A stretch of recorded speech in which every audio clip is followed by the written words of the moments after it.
this was all a joke. That is until when one night, the beast stepped out of a dark woods onto a road not 15 feet away from him. Tonight, John's going to share all the details of that encounter, as well as others he had. John, welcome to Dogman Encounters Radio. Thanks so much for coming. Oh, no, it's my pleasure, man. I'm excited to get on here for a while. For starters, growing up, what was the first occurrence you know of in your area that could possibly be attributed to Dogman activity? Really, when I was younger, I mean, they're always told, like, not to go out after dark, you know, stuff like that, and stuff about the boogeyman, and stuff to basically kind of scare kids into, you know, not going too far into the woods. The first thing I can really say definitively about it was where I grew up at. There's a road called London Road, and there were always talk around when I went to school about the thing on London Road, and nobody really could tell what it was. All it was a dark shape that would chase your car. We would always go on that road and be like, yeah, whatever, you know, blah, blah, blah, blah. You know, thinking it was all just a joke, kind of like an urban legend type thing, like Bloody Mary or, you know, the Crybaby Bridge, stuff like that.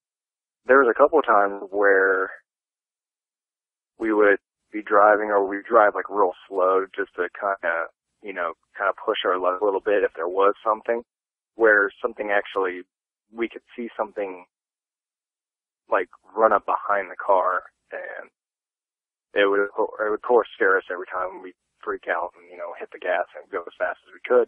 But the thing is, we would be going about 35, or we would, you know, be going 35 normally, but then we'd kick up the speed to about 50 or 60 or faster than that, and it was still keeping pace with us. So we couldn't really explain that. And in that same area, though, that's where one of our friends had a horse farm, and they had, you know, 5 or 6 horses, like all the time.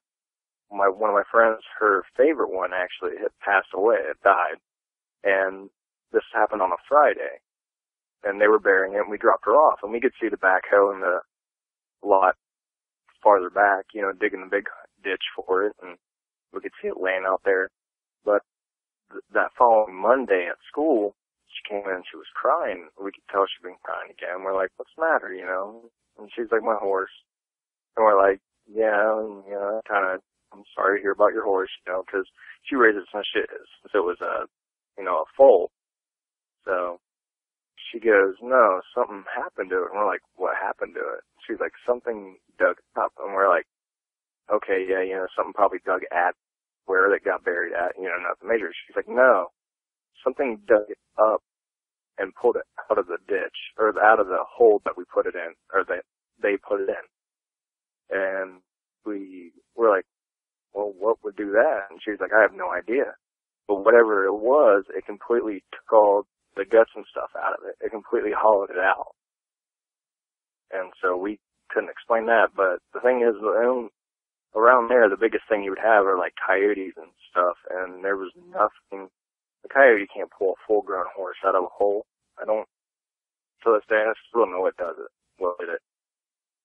That is strange. Do you know of any other strange things that happened on her farm back then? Were any of their animals attacked? If it was, she didn't say anything.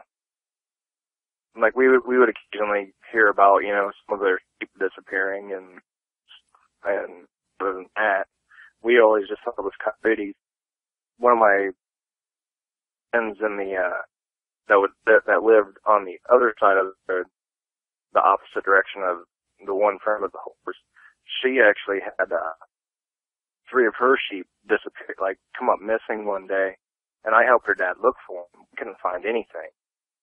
Later we saw, you know, of course we saw, you know, vultures circling down by this big creek, and there's the whole wood line along the creek. So we went down there to look around, and we ended up finding the sheep. The thing is, I grew up, you know, raising like chickens and goats and all kinds of animals, and I know what, you know, coyotes do. I know what raccoons do, you know, all that. I've never seen that. I'd seen when we got down there to the creek, all three of the sheep were there, but all their wool was like pulled off in clumps and set aside in a pile. It was really neat for some reason. All their guts were pulled out and set in a pile. Thing is, two of the sheep were on the ground, and the third one was stowed up in a tree. There was a tree that was maybe about 20 feet high, and about 8, 9 feet up, there was one of the sheep laying on across the branch. That kind of freaked us out a bit, because I thought it was a big cat, to be honest with you. Because I always heard, leopards and stuff putting some of the animals they catch up in trees, so it kind of scared us quite a bit, and we went back. But then later, my friend was telling me that night she was sitting on her porch, because they had a secondary porch on the upper story of their house. She said she was sitting up there watching the dogs chase the sheep around. I'm like, what, like coyotes? I figured coyotes were just chasing them around. She goes, no. She goes, these aren't coyotes. I'm like, well, what do you mean? She goes, no, when they get to the fence, they stand up, walk over, and hop over the fence, and then get back down on fours and chase them around. And we examined the fence where the sheep got out. We maybe like I said, like a coyote came in there, grabbed one, and took it off. No, these were fully grown sheep, because it was around fair time, because we were all in 4-H. And we looked all around. There was no way the sheep could have got out, and there was no way anything could have got in, because the fence was still tacked down to the ground, and all the posts were there. It wasn't like, part of it got loose and a coyote could go way up underneath there, or the sheep could force his way out. There was no way, and the gate was still locked. So that is awfully strange. Yeah, when you saw the remains, when you saw the sheep up in the tree, I can't blame you for thinking big cat. That does sound like something they would do. Is there a history of strange activity in that area that stretches back in time before you were born? I would imagine so. Any of the adults always talk about, said like the boogeyman. Mike and Dad always said, don't prick around after dark too long. You could go missing. And I thought it was just him trying to scare me. But then, like I said later, when I got into high school, I found out everybody was seeing stuff and hearing about things. Did you ever hear about a person being attacked in that area back then? A person? No. I have not personally heard anything, but I know a couple of my buds would get out of there, like when we would be daring the thing on London Road to come after you. Like you get out of the car and stand with your back to your car. And there was a couple of times they said they heard something like run on the pavement, and it sounded like their feet on pavement. Like running up behind the car, they always freaked out and jumped back in the car and took off. Have there been any Bigfoot sightings reported in that area? Again, I couldn't say yes or no. Like the area would seem yes, but it's in the southern part of Ohio, so yes, there are reportings and sightings down that way. Yeah, southern Ohio with all the woods, there is a lot of activity down there. Please describe the topography of the area where these encounters happened, where your encounters happened. The area was it was farmland that butted right up against the woods, and really heavily creeked area. It's mostly half farmland, like really big corn stalks, or cornfields, and really have a lot of forest. Like you'll have clear spots here and there for, farming, but then for the most part it's woods in between everything else. That area down there is pretty hilly too, isn't it? A lot of up and down? Yeah. Like I was just getting ready to say that, there's times at night, if you're not careful, you'd swear you were if you're on top of some of the hills, you'll think you're on top, you're the only spot of land on the planet after that. It's just pitch black. You look over the top of a hill and it's just black everywhere. When all this strange activity was going on, John, in your area, how did your mom react to it? Did she just try to explain it away, or did she even know about it going on? See, my mom and my dad both were kind of weird when it came to that stuff.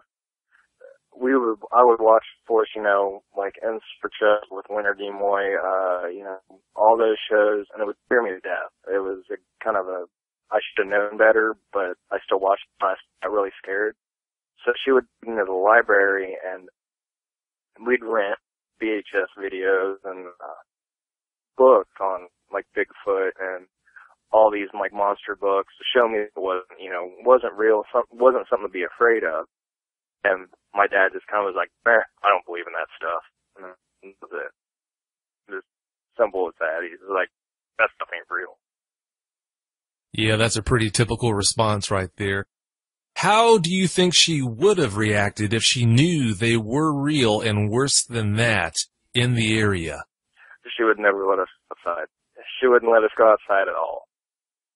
Considering that you weren't attacked as a result of your encounters with them, do you think they're dangerous?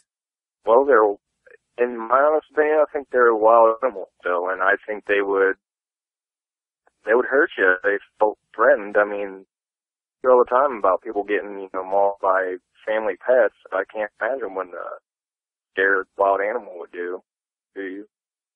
Especially if it's something,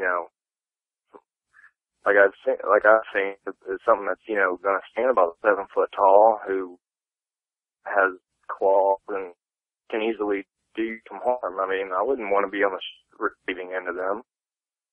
Do you think they should be left alone, or do you want their existence proven? I think I would honestly have to find one to prove they're real and leave them be. Now that you know they're out there, can you go into the woods unarmed? No. If I do, I am every little sound makes me spare out, and it just doesn't feel right. It feels like there's something always there, like watching you or hunting you. I mean, I feel better when we're deer hunting because I have, a shotgun or I have a bow. But if I'm like mushroom hunting or, just enjoying a walk in the woods, I mean, every little crack, every little noise, I mean, even if there's no noise, like on edge, I'm looking around. Figure out what's the fastest way to get back to my car and get out of there if I have. That's probably a very good practice. Now that I've been into this for some time, I've already said publicly how it's funny. When you go out in the woods, at least for me, you'd swear there's a dog man behind every tree. Oh, yeah. It's got a strange effect on you when you know they're out there like that. Mm. All right, John, please tell us about your encounters. Be sure to share every last detail about them you can remember. Me and one of my exes, we were driving down in the southeastern part of Ohio. We had some friends that lived out there. We would drive out there, hang out till like 1 or 2 o'clock in the morning, and then drive back. One night, we were driving back, and we had drove back a little early. We went there during the daytime, and the sun was setting. Actually, it just set. It was, in that twilight hour. So we're driving, and she drove this little tiny, I think it was a Dodge Neon. So we're driving along this back road, and it's barely like 1.5 lanes, if that. The area we're driving in it was solid trees on the other side. Except they were clear cut back a little ways, so in case you did break down, you could pull off the road. We're driving along, and we see deer run across the road, like no more than like 20 feet in front of us. So we jam on the brake, or she jams on the brakes because she was driving. We skid to a halt, and the whole time we're sliding towards the deer, we could see them. They're like kind of shaking and they're panting real hard, like they've been running for a while. And we just kind of were like, all right, looks like we probably scared them more than they scared us. So we come to a stop, and deer had moved on, so we slid to the stop, and we slowly crept forward a little bit. And I'm like, all right, take it slow, because where there's one, or where there's a couple, there's probably going to be more running out, and we don't want to, hit one back down here because we have no cell service. as we run up, or as we go to where they were, I look up the rearview mirror, and I haven't seen more deer run across the back road behind us. Instead, something else runs out. All I could see was a big red shape, and it probably wasn't red. It was more or less, it was just being illuminated from the brake light. And I see something from about maybe the middle of their thighs to about maybe halfway up its stomach. It's sticking out with its right leg. So its whole body's kind of half cocked towards me, or towards us in the rear view. And it puts its hand down, taking one step into the road. And as it steps down, it puts its hand down. It doesn't touch, I don't think it touched the back of the car, but it was kind of like putting its hand down so it doesn't run into the car. And this is on one step.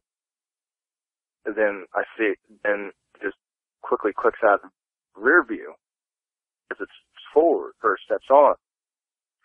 So I look at, it's honestly felt like forever, but I blink and I look for her, and she's pale as a ghost, and she's white, her mouth is open. She's like, "What was that?" And I don't know. And she goes, "Seriously, what the F was that?" And I'm like, "I don't know." So I look over out the passenger side window, and I open the door and get out, which I look now. I think that's really stupid, but I just had to be sure that's what I saw. And as I get out and look to where it was headed, I see there was on the road, they had that clear cut back. The thing is, it dropped down a little bit, and the weeds were up really, really high. Because it doesn't look like, it looks like they only mow about once a year, if that, in that area. But, so we walked down, so as I look towards the tree line where it was headed, I see two really big shoulders, part of a back maybe halfway up from about the middle of the back up. I see a big half-flat head with pointed ears going up the wood. And it's just moving at its own pace. It's not like, it's not running, it's just kind of moving forward at a normal pace.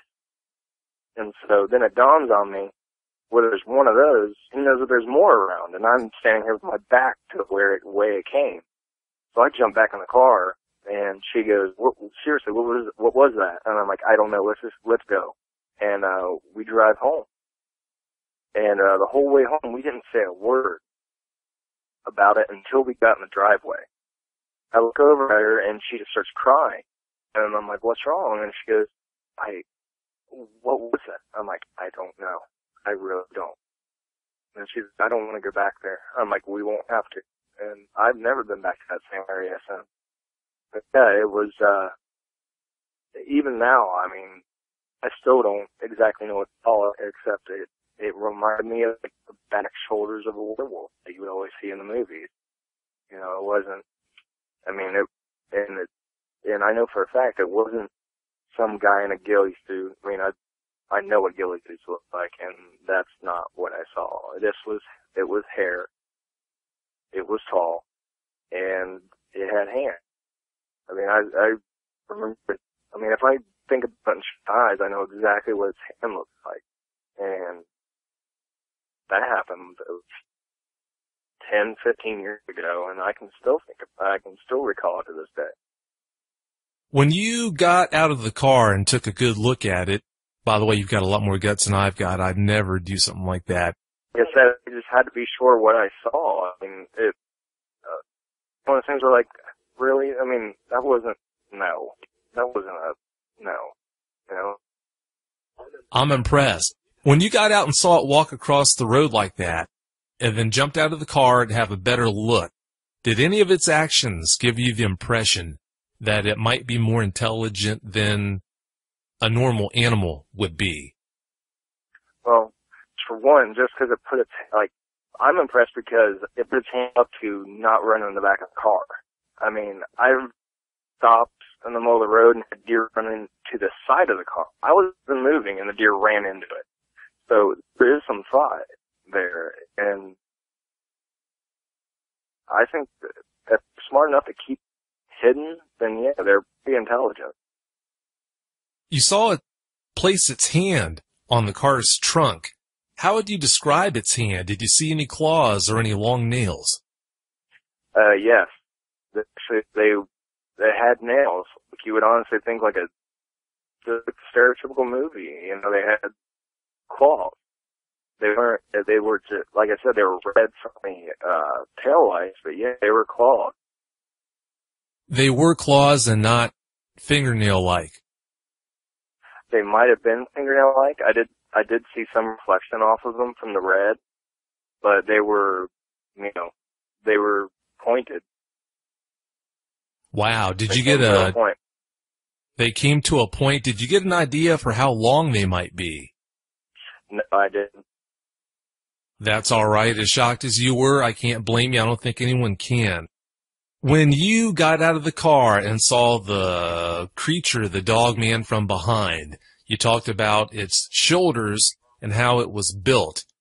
When you were looking at it like that, did it give the impression like Sasquatches do? You know how they look like they don't have a neck? With this thing, did it look like its head was sitting directly on top of its shoulders the same way, giving that no-neck appearance, or what? No, you could tell that it had a neck, so it could probably turn its head left or right, but it wasn't like a human neck where our shoulders sit real low, and it was more square built. Like their whole body, the shoulders into the neck, into the head look like two squares just on top of each other. So you could tell that there was a neck, but it wasn't super definitive. I'm impressed you were able to notice that much detail. Now, did you get a good enough look at it to see if its pointed ears that you mentioned were more on top of its head or on the sides of its head? It was kind of a mix of both. I mean, they were really wide. They weren't like super wide, but they were cocked, I think, different. Kind of like, they honestly reminded me of like a pincher's ear. Like they were from the back. They remind me kind of like a shepherd's would sit kind of almost off kilter, like almost like a half X on the side and on the top of the head. So they had kind of a cropped look like a pincher's ears have. Yeah. Yeah, they were straight up. Now, if it had a tail when you got out of the car to get a better look, would you have seen or noticed if it did have one? The weeds were up really high where it went down this little embankment, so I didn't see a tail. No, like it went, off the side of the road, it went down a little bit where they had cut it back, and the weeds were up really high, and all I could see was about maybe the middle of the back up. So if it had a tail, I would not know. Did you ever hear any sounds that it might have made? The only sounds that I really heard was that it crashed into the woods after the deer. That's all I heard. Like, I didn't hear any breathing. The only breathing I could hear was my own. If you had to guess on how tall this thing was, what would you estimate? I actually now drive a car just like the one she does. So when I measured it against my proportions, it would have stood over 8.5 feet tall. Because I measured it to where the bumper was hitting on me, where it would be hitting on it, and it would have been over 8 feet. Wow, that's a big one. If it was that tall, what kind of weight estimate would you make? I would say between 400 and 800, well, about 600 pounds, because it wasn't fat at all. It was actually really, really built. It was really, I wouldn't say skinny, but it was definitely, built. There was no fat on it. There was no anything like that. When you looked out that back window when it was lit up by the brake lights and it had that reddish glow you were talking about, and you saw its hand right behind the car, You say you saw it from about mid-thigh up. I take it from what you're describing, what you saw had a leg structure that was very similar to what you would expect a person to have, or a Bigfoot. It looked like it had a conventional knee, no canine type leg structure, correct? Right. All right. When you got out of the car, were there any strange smells in the air? And smell. I didn't notice if there was any smell or anything at all. After that incident, did you ever go back to that location and look for prints? Not at all. No way. I was not wanting to go back here, and I still haven't went back to there. I don't blame you. How close are you living now to that area where all this happened? It's actually about an hour and a half. It's close, but not too close.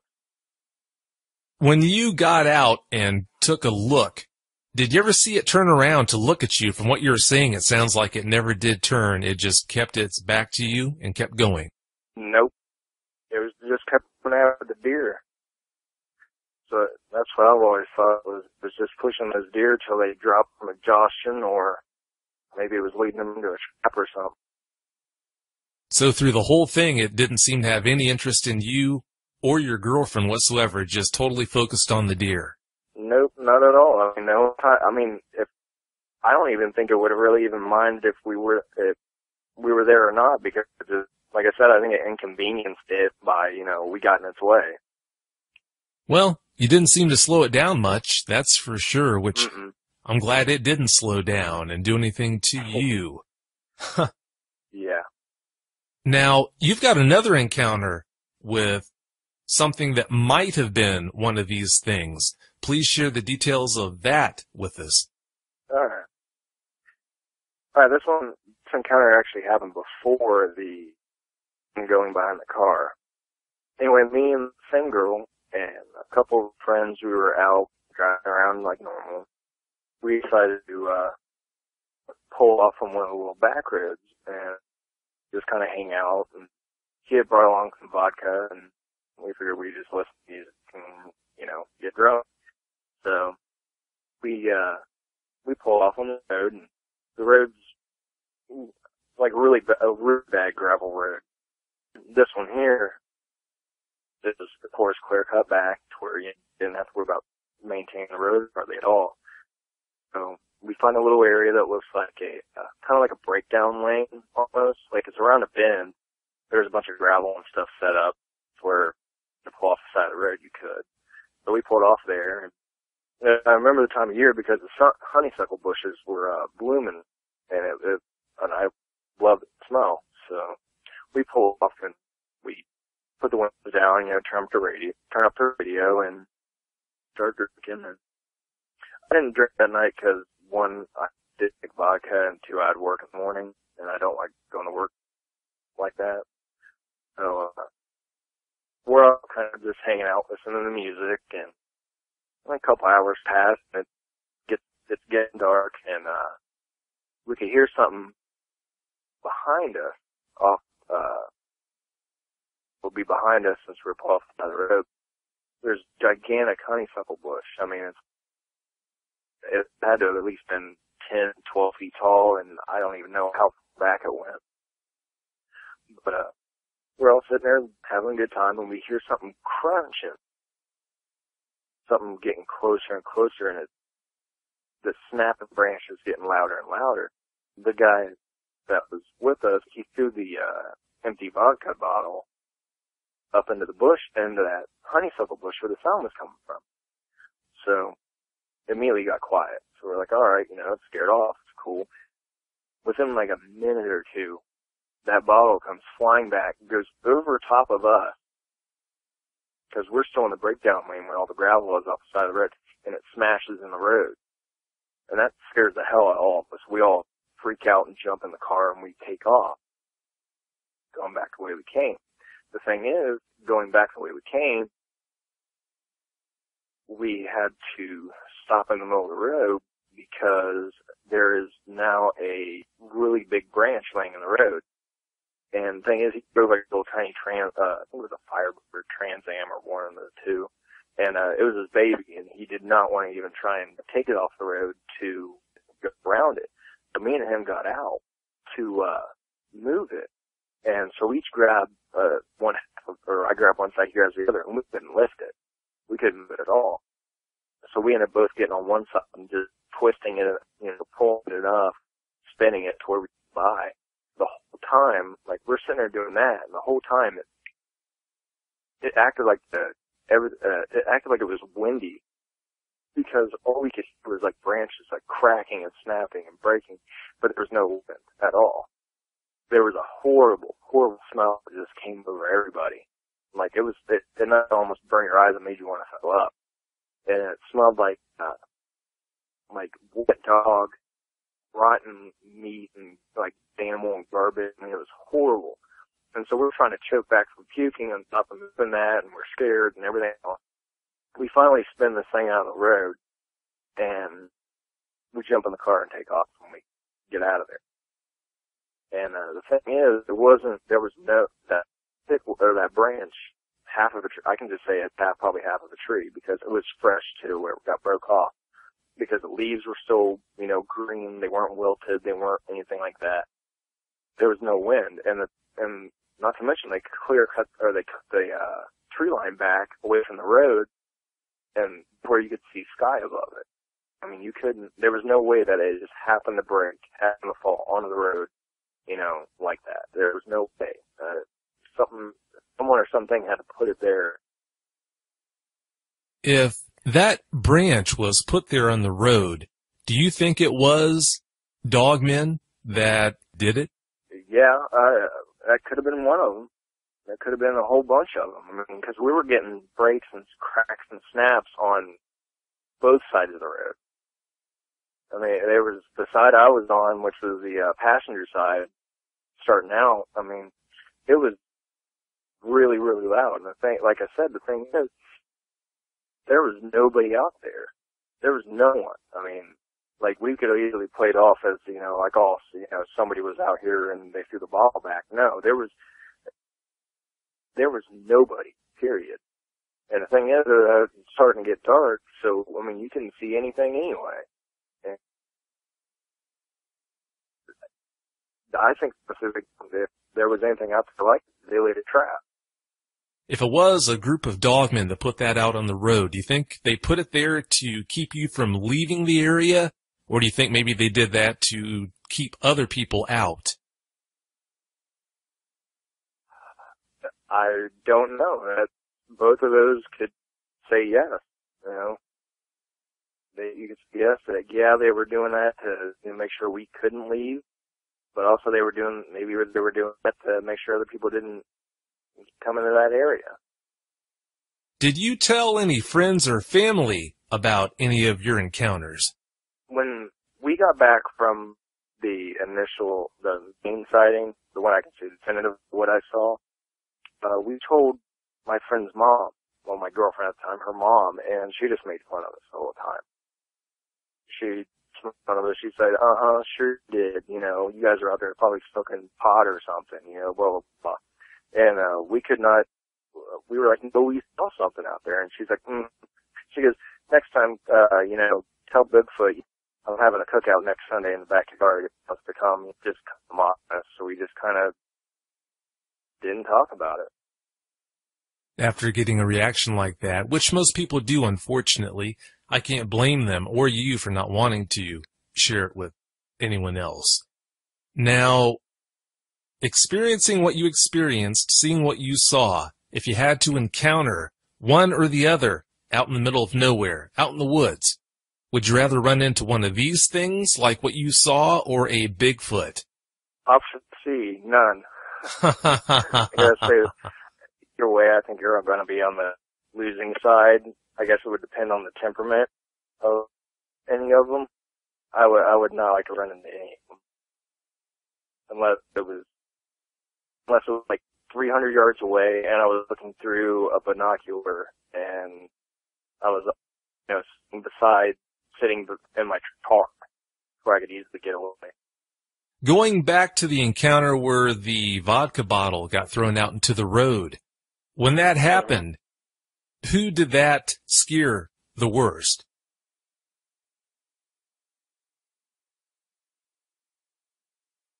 Who did that scare the worst? That's right, you said it was you, your girlfriend, and two of her friends out there. Yeah. I think we all kind of were scared the same because that was something we did not expect at all. And two, that takes some pretty good coordination. I mean, it wasn't that to throw something back. I mean, to throw something back, and it could. The thing is, it easily hit us with that bottle, but it didn't. I mean, the fact that it threw it past, like over our heads, over the car, into the road. It was pretty much just saying, "Hey, get out of here! Don't come back." Kind of how dare you throw something at me? I'm gonna throw something back. When you consider that it threw the bottle over where you were standing, when it could have thrown it right at you to hit you, and also when you consider when you were outside of the car with your friend moving that big branch with all the sound and the smell, there might have been a group out there right around you. The fact that you didn't get attacked then, are you open to the possibility that maybe that group wasn't necessarily as vicious as you might expect them to be just from their looks? Yeah. So I look back on it now and say, yeah, I mean, they could have easily gotten us multiple times. And I do believe that there was quite a few of them because when we got back, when we all got back to my girlfriend's house, we said our goodbyes to our friends that took off. She's like, I was worried about you guys moving that branch. I'm like, well, yeah, it was pretty scary stuff. She goes, no. She's like, did you see anything when you were moving it? I'm like, no, I was just focused on moving it. And she's like, well, the whole time you guys were moving that branch, there was, I think, four or five walls of black moving around in the tree. I'm like, what? And she's like, really dark objects moving, going from tree to tree. I'm like in the tree? She goes, no, on the ground. I'm like, well, how big do you think they were? And she was like, big. She was like a black wall moving through the tree, like towards you guys. Wow. That really freaked me out. So she said there's about 4 or 5 of them on either side of the road that would see moving. Yeah, that's the kind of information you need to know about right away, not after the fact. Have there been any lingering negative effects that you've been suffering from after your encounters? Well, the only ones, like, being, over the coppice in the woods, like I said, every little crack of a branch, every snap of a twig, I turn around and look, expecting to see one of these things standing there or anything like that, but never anything. There for a while after I saw the one behind the car, I kept having dreams about it. You had nightmares. Yeah. Well, it wasn't really nightmares. It just played all the time in my sleep. Like, I would wake up, I'd fall asleep, and I'd be doing the same thing over and over again. I was stuck on like a loop. It sounds like it affected your girlfriend a lot more severely than it affected you. Did you know of any lingering PTSD or any other lingering issues that she had as a result? No, the only thing that happened with her is after it happened, we talked about what we saw, and she said it was like a werewolf, we saw a werewolf. And she refused to watch like any werewolf movies or anything like that. Like, she wouldn't watch any Bigfoot shows or anything to do with paranormal or cryptozoology or anything like that. She would not watch. I can't say I'll blame her. She would leave the room, or she would, be like, "Can you please turn this?" I'm like, "Yeah, no, I'll just watch it later." Have you heard of any strange activity, John, that's still going on in that area? Nothing really. This is going to sound really funny, but nothing out of the ordinary. Just occasionally animals will disappear.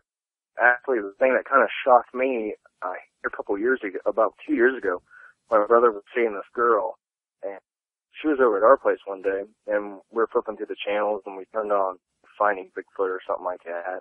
We're kind of joking around, kind of half making fun of him. And she goes, John, I need to talk to you real quick. I'm like, okay. She goes, do you believe in that stuff? I'm like, oh yeah, it's cool, And she goes, did you ever go on London Road? And my jaw hit the floor. I'm like, what did you just say? Evidently she grew up around that area too. And I had no idea. And she talks about one time she broke down out there. And she was sitting in her car. It was nighttime. And she was sitting in her car. And she was waiting on her friends to come pick her up. And she was just kind of laying with her eyes half closed. And she said she felt something like walk up and shake the back of her car. And so she thought it was one of her friends messing around. So she clicks on her light, and she says she didn't see anything when she looked around, expecting one of her friends to be there. And so she clicked the lights off and waited a little bit more. And it kept happening. So she's kind of short, thought it was really weird, so she started getting freaked out. And it turns out that her friends were actually just right up the road, and they were coming down and saw her hazards going. So she goes so they come and see her, and they were like, kind of glad we got here when we did. And she's like, why? She goes, see that? And she's like, what? She goes, well, we were sitting there with her hazard lights on, the lights were off. She goes, her friend was like, yeah, the thing on London Road was on your passenger side. And she's like, wait, what do you mean? She's like, when we pulled up, he said, we saw something black away from your car. Oh, wow. She said, yeah. I was like, wait, what? He told me it all again, and she swears up and down that she thinks that the thing on London Road was shaking her car to get her out of the car. Wow. Yeah, that really makes you wonder what its motivations were if it was doing that. Like I said, the thing is, I never uttered the word about that to her at all. She came over once and we were watching, like I said, Finding Bigfoot or something like that. And she brings it up. And I had never talked to her about that before. So I didn't say anything. And she's like, I tried to talk to your brother about this, but he doesn't believe me. I'm like, oh, well, I believe you. Were there any other encounters that happened to you or anyone that you know you might be able to share? No, that was really about it. I mean, aside from just all the old stories that, I had when I was growing up, the thing on London Road chased my car and stuff like that. Well, John, I really want to thank you for coming on and sharing the details of those encounters with us. Oh, no, thank you. I mean, I'm happy that, I have somebody to listen to me that doesn't think I'm crazy or making something up. Oh, no, I know better than that. You're definitely not crazy. I hear the crazy word all the time when someone contacts me to report an encounter. I always tell them, no, you're not crazy and you're not alone. It's just unfortunate you had to live through these things, but the past is the past. What can you do? I just hope my stories for somebody else to come forward their encounters. Like you said, you're not alone. If one person's seen it, probably more have. So just don't be afraid to speak up. Only we'll figure something out. Those are really good words. That's one of the things I tell eyewitnesses. It might be painful to talk about it at first, to open up old wounds, but in a lot of cases, talking about it is therapy. Like I said, thanks again so much for your time. Thanks again for sharing that. Oh, it's no problem at all. I'll keep my ear open, though. If I hear any of the news that's popped up, I'll let you know. I appreciate it, buddy. Definitely don't be a stranger. Please do keep in touch. All right. I won't. All right. Well, thanks again and have a great night. Yep, you too, man. Thanks. All right, buddy. Bye.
Episode 4. Hello, thanks for tuning in to another episode of Dogman Encounters Radio.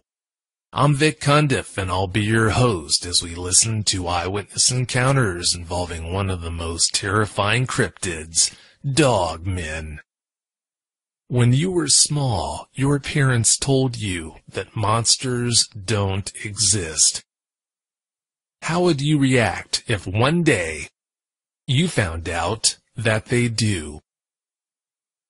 In 1972, while on a camping trip in the Ozarks, Pam had a terrifying encounter in the middle of the night. Pam's here tonight to share the details of that encounter with you. Pam, welcome to Dogman Encounters Radio. Thanks so much for coming. Thank you. I'm glad to help out. You've got such an interesting story. There are a lot of people out there that are going to be absolutely riveted by it. It's interesting, all right. I wish I didn't have the story to tell you the truth. It's a pretty creepy thing to have happen. Tell us about your outlook on cryptids like Bigfoot or dogmen before you had your encounter. Before I had my encounter, I had no idea, no inkling about cryptids. I was only 18 at the time of my encounter. And so before that, I was tied up with going to school and so forth, and I really had heard nothing about Bigfoot. My dad had grown up in the woods as a logging family up in Tacoma area, Mount Rainier area, and he had told us some stories when we were kids, but they weren't, the word Bigfoot never came up. He told us stories about how when he was playing in the woods, that how they could not go into the woods because there were cannibals in the woods. And I always thought that that was a story his mother told him and the people had told them to keep him out of the woods. But I had no idea about Bigfoot, dogmen, any kind of cryptid, really, none. Most people don't. That's not surprising. Back then, if someone had come up to you and told you that they had had an encounter with a dogman, would you have laughed or just basically brushed it off? I guess it would be been determined by who told me and my respect level for them, but basically I would have just thought, wow, you're seeing things, or you mistakenly identified something. Because the world was pretty cut and dried to me. I mean, you know, a bear is a bear, a wolf is a wolf, and so forth. And if you'd told me you'd seen something in between, I'd have really thought, oh yeah, you probably saw a bear, you know, and I think that's the normal reaction that everyone has when you haven't entered that world of, hey, that's neither one. You've seen it for yourself, and I kind of feel like the same thing when people say, hey, I saw a UFO. Not having seen one, you don't have any real reference. You just listen to the person and say, wow, you know, that's pretty interesting. But you really, in the back of your mind, you're thinking, oh, it was a glint off an airplane or it was a weather balloon. Most people that do have their encounter do fit into that category as being almost one of those people that you know that are going to be the last person on earth that would believe that there could be something like that out there. Not saying that you fit into that category, but... No, I agree.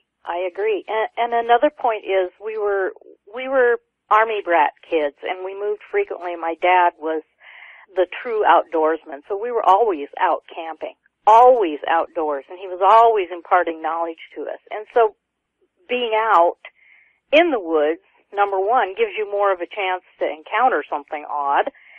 And so most of the people who have these encounters are people who are out in the woods. So, but being practical people, you know, we're used to camping, we're used to living more simply out in the woods, and when you have an encounter like this, it just goes against everything. It is definitely not simple, and it definitely doesn't fit into anything you can categorize it about. But being out in the woods more exposes you to more. Any camping person or woods person has seen every bear, every cougar, every deer, every elk. You know their sounds and so forth. And so when something like this hits you and it doesn't fit into any known category, I think that even more so really tests your reality. It gives you a real reality check. Oh, sure. Yeah, there's no doubt about that. Even for a seasoned outdoorsman, running into something like a dogman would have to send one heck of a jolt down your spine. I don't think anyone could ever be prepared for something like that. But leading up to your encounter, Pam, what chain of events led to you being at the location of your encounter? Well, at the time we lived in Leavenworth, Kansas. My dad had retired from the military and moved there because my mother had family around there. And I married at 16. This was 2 years later, so I was 18. And I had a 16-year-old brother, and my husband was 20 at the time. We had 2 children by that time. My daughter was 14 months old, and I had a son 2 months old. So I had 2 infants at that time. So we were a married couple.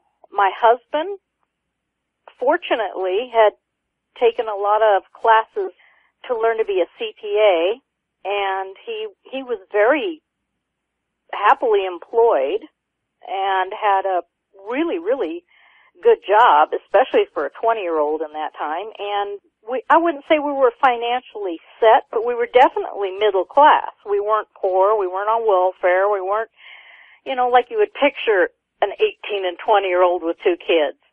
We had a 68 Volkswagen van at the time, and the year was 1972, so it was a fairly decent car.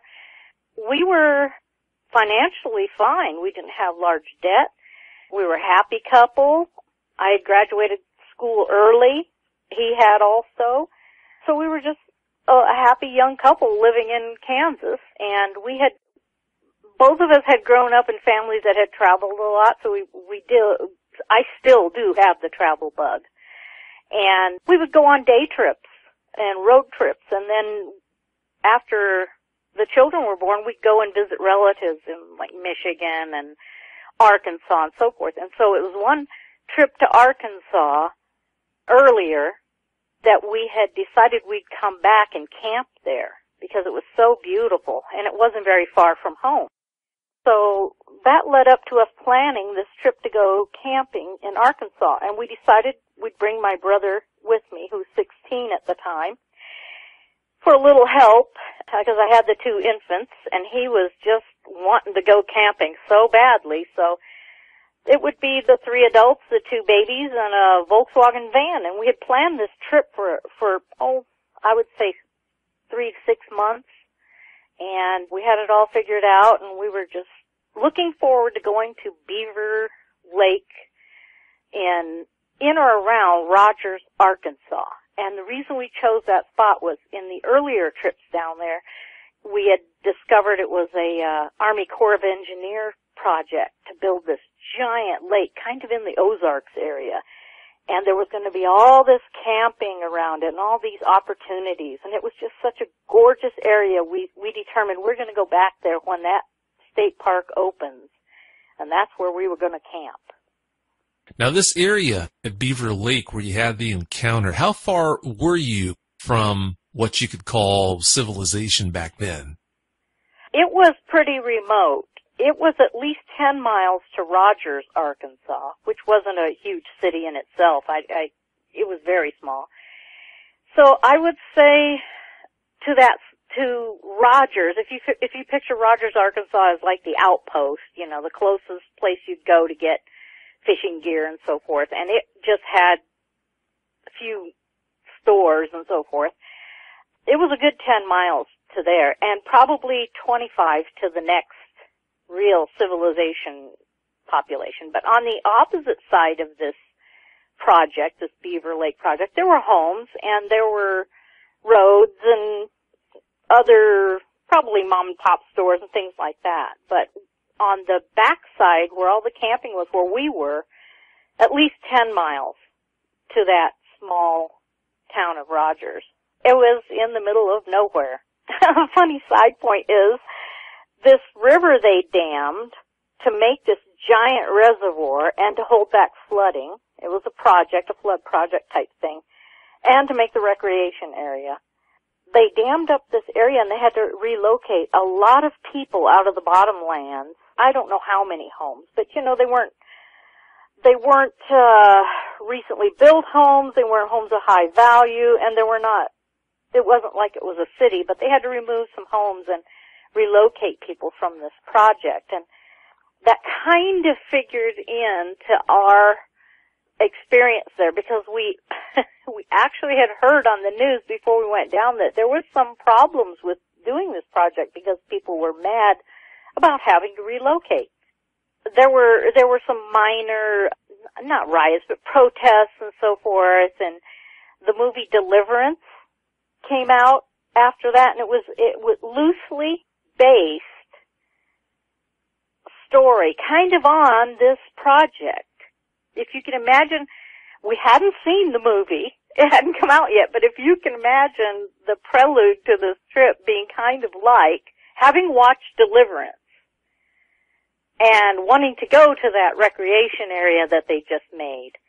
That's kind of the feeling we all had, because we'd heard, oh yeah, there were some people being displaced and they were kind of angry, but well, it's all built now, it should be fine.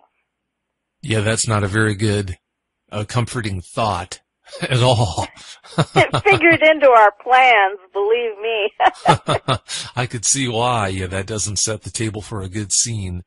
Well, Pam, if you would, please tell us all about your encounter. Please share every last detail that you can remember. Okay. Well, like I said, we had a Volkswagen van, the old style. In our planning, we had removed the center seat, so we had a back seat to the van, the two bucket seats up front, and the plan was that ledge that was over the back engine compartment, we were going to put the kids up there to sleep on. And I was going to sleep on the back seat, and my husband at the time was on the center floor in a sleeping bag, and my brother was going to camp out in a small pup tent. So, we had the usual small amount of camping gear. We never took tons of stuff like we do today. We had the van packed, and we were happy to go. And it was October, and it wasn't, you could expect some rain, but it wasn't like winter, in the north or northwest where I'm living now. So we had this trip planned to go down there in October, and this Army Corps project had just finished. We knew the finish date, and we planned to be the first ones going camping. We figured it wouldn't be very busy. The reason we didn't want it to be very busy is we had 2 infants with us, and camping with 2 infants outdoors, not in a camper, you didn't want the babies waking up and crying to bother any other campers. It's kind of like going on a plane trip, sitting next to 2 infants. You can imagine how happy that group of passengers would be if they're crying all night. So we planned on getting there that first day and really scouting around to find a real private site so the kids wouldn't wake up anybody. So we took off, and we were very experienced campers. Very experienced campers. My dad, being a military man, had, during the Vietnam War era and even before that, in fact, he retired out of the military. He was an older father. My parents were 30 before we were born. And at that time, that was an older parent. But they were really good at teaching us. They were really patient with teaching us kids. So we'd go camping a lot. My dad got a month every year vacation, and we always spent it on the road going home to visit relatives. If we were in country, most of the time we were not. We were, for instance, in Germany and so forth. But even in Germany, we went camping. He taught us wilderness survival, and he had taught that in the military to some degree also. So he was really good at teaching us how to camp with less and how to really enjoy the outdoors. So we had put that into our planning, and that's what we were going to do going down to Arkansas. And so we were well prepared and very, very seasoned campers. And in fact, the day my dad retired, he announced to us that as his retirement present for the next 30 days, we were going to live in the woods. Well, it ended up being almost 6 months. We lived in a big tent in the woods.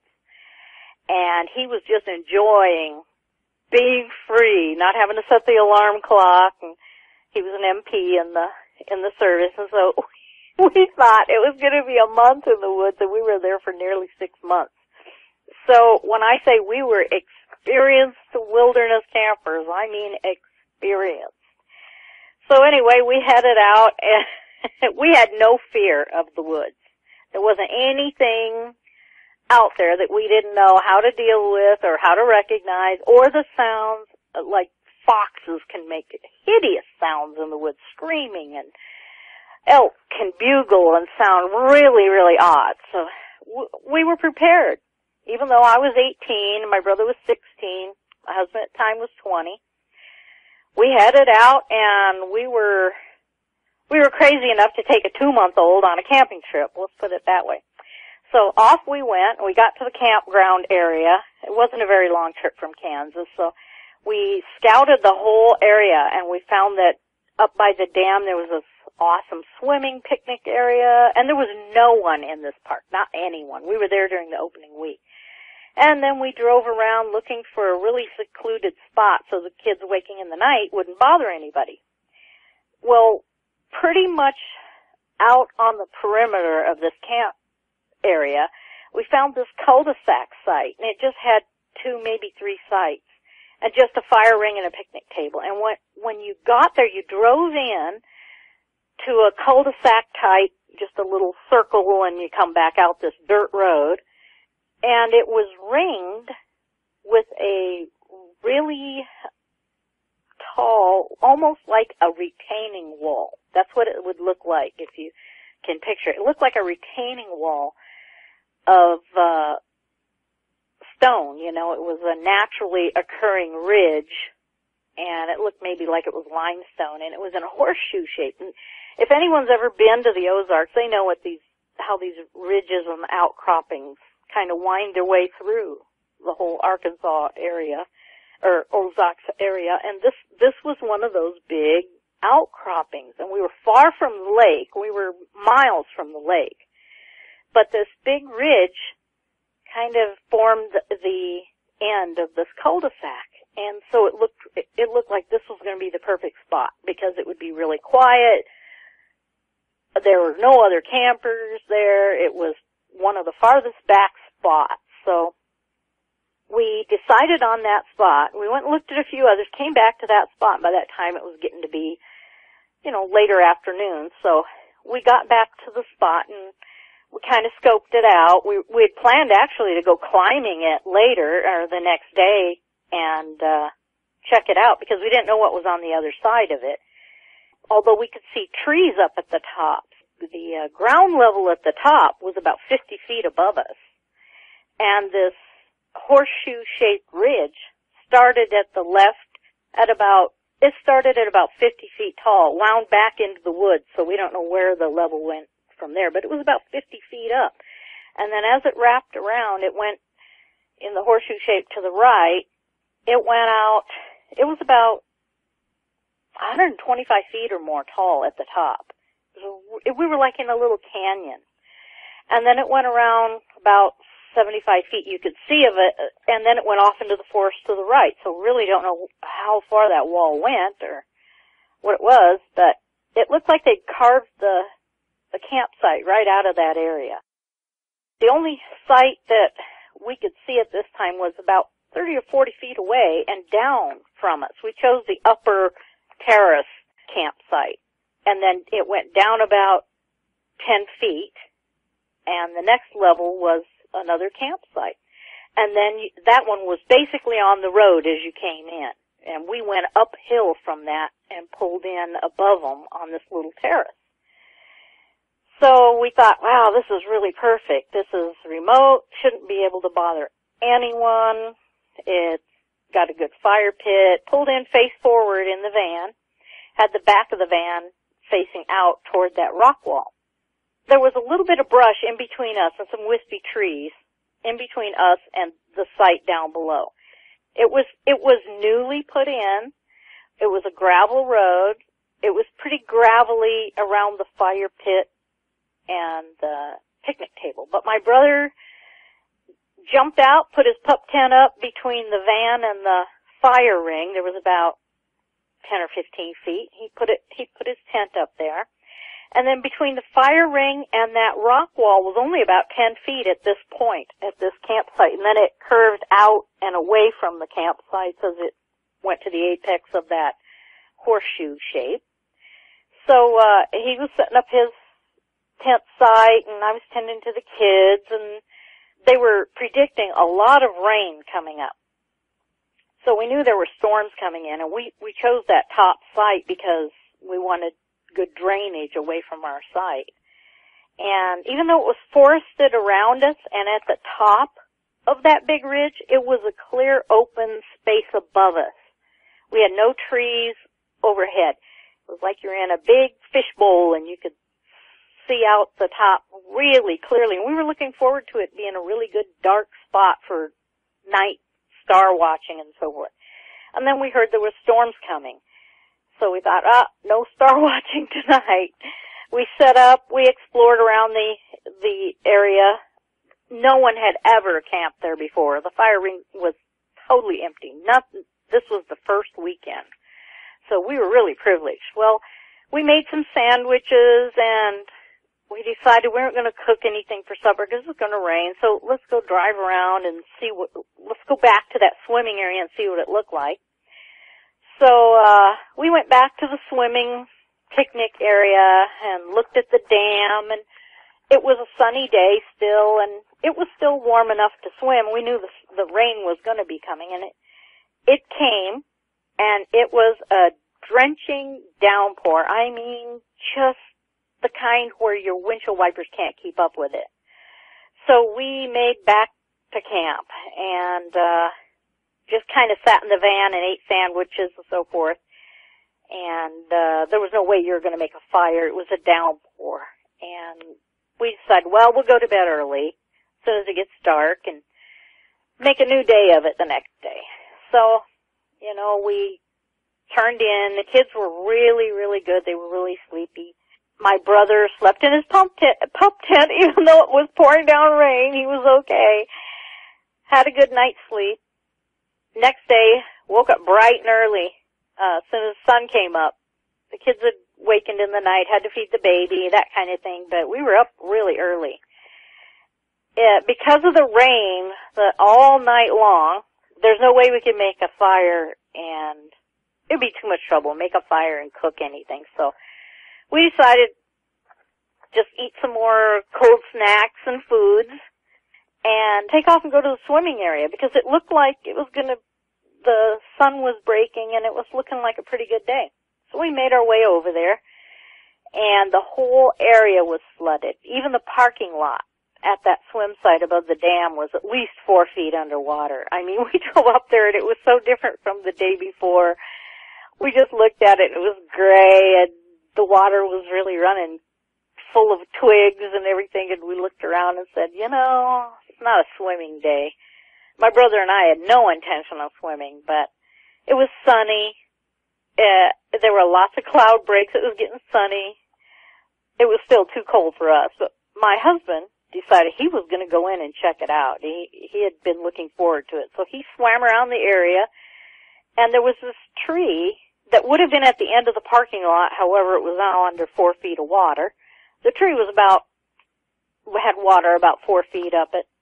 He swam out to the tree and he was telling us, it's not cold at all. It's actually quite fine. And so he was just kind of swimming around this tree, and he was grabbing onto the branches and having a good time, and we were just sitting in the van, and weather turned nice, so we went outside and sat on the picnic table, and my brother was like, nah, I'm not going in there. So we looked up, and all of a sudden we couldn't see him anymore. We couldn't see my husband. He was just gone. And I asked my brother to go check it out and see where he'd gone. And he went over there and he looked and he looked, couldn't find him anywhere. And then all of a sudden, my brother sees his head pop up, and it's way out in the lake. I mean, farther out than it should be. And he starts hollering at him, but there was this big current out there because of the water rushing towards the dam. There was an undercurrent, and the more he struggled to come back to shore, the more he was just at a standstill.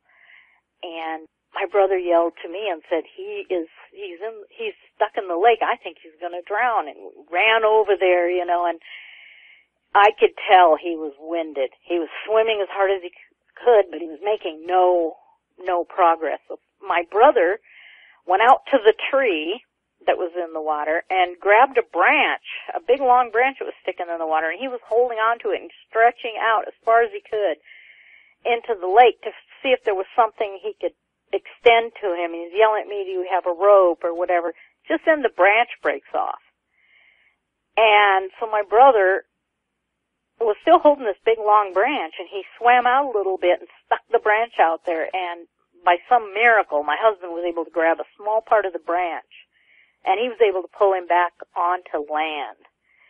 But by the time he got to the parking lot, to the land, pulled in, he could not stand. He was choking and vomiting water. So he had literally seconds before he was a goner. He was just drowned, basically. So my brother was working on reviving him and helping him, and he was coming to, even though he was blue in the face and gasping. He was coughing horribly. We hunkered him back in the van. I got in the front seat, and at the time, I was not good at driving a stick shift. I just didn't have any practice. So I was really figuring out this shift pattern in this van. All of this happening, you would have thought, this is time to go home. But no, we were young and adventurous, and we were like, nah, this is okay. We'll get over this. So we decided we were going. He needed some medical help, so we stopped on the way out of the park and talked to a ranger who said, Rogers, Arkansas is only about 10 to 14 miles away. There's an ER there. Go ahead, or a little medical clinic. So we drove there, and all the time, my husband was in the back coughing and shivering and coughing and shivering, and he was just mostly unconscious, and my brother was tending to him. Well, we get to this small medical clinic, and they take him in, and they do an x-ray. They said he had pneumonia. He had so much water in his lungs that he should stay at least overnight one day. Because infection could set up, whatever. And he was running a fever, and he was still coughing up spray. I mean, just so much water.